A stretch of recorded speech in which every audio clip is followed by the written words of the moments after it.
सुमित भाई, ये क्या हो गया है? चाइनीज प्रेसिडेंट शी जिनपिंग ने नरेंद्र मोदी साहब को इनवाइट कर लिया है 14th ब्रिक्स समिट पे। वहां पे 23 तारीख को अब ब्रिक्स का इजलास हो रहा है। और ब्रिक्स का जो इजलास हो रहा है, ये ब्रिक्स बड़ा इंपॉर्टेंट है क्योंकि ये बिल्कुल ऐसे। ब्रिक्स जो है, ये ब्राजील ब्राजील ठीक है, Russia, India. India, China, south Africa, और ये अब ब्रिक्स प्लस बनने जा रहा है। प्लस में कौन ब्रिक्स सा प्लस मुल्क होगा? प्लस के अंदर सऊदी अरेबिया भी इंटरेस्टेड है। अच्छा। भाई इस मुल्क में सिलेक्टिव मोरालिटी है, मार्शल लॉ लगता है। We cannot let China dominate any global forum or a group.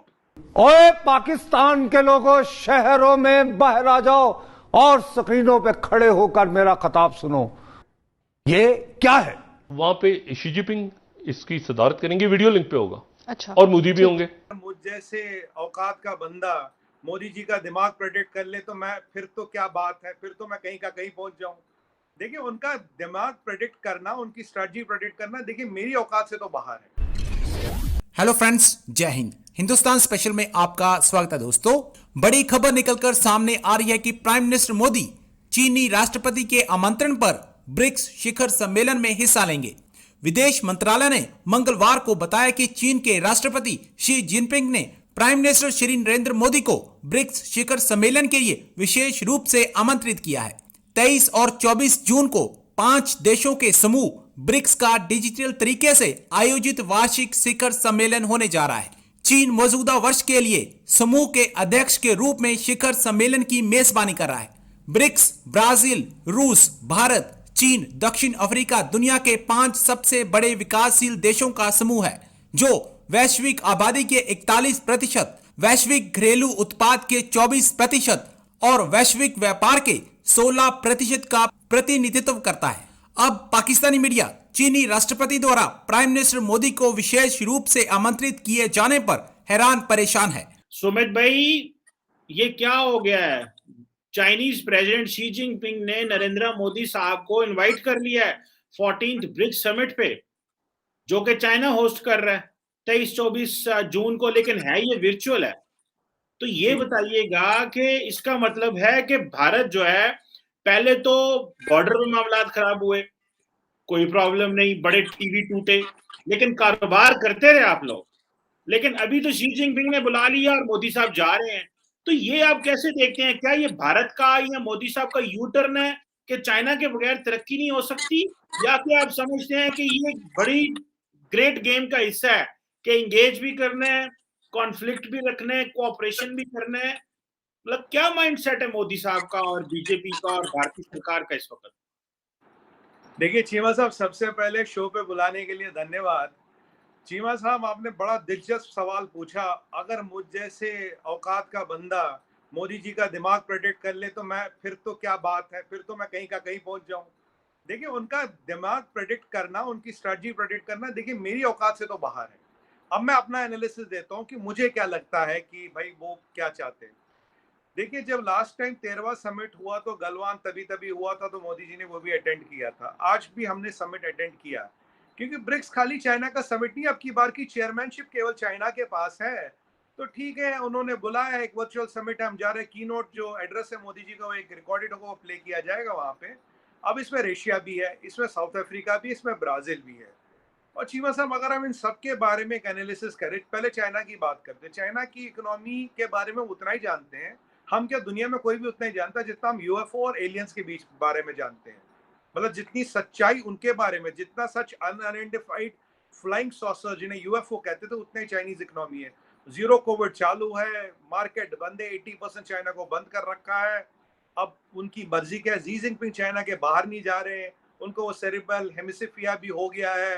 अब क्या चाह रहे हैं, नवंबर में पॉलिट ब्यूरो कांग्रेस की मीटिंग है, कौन सी खिचड़ी वहां चाइना के अंदर पकड़ी नहीं, आपको पता ना मुझे पता, और ये आप और हम तो बात कर लेते, चाइना में तो संभव ही नहीं।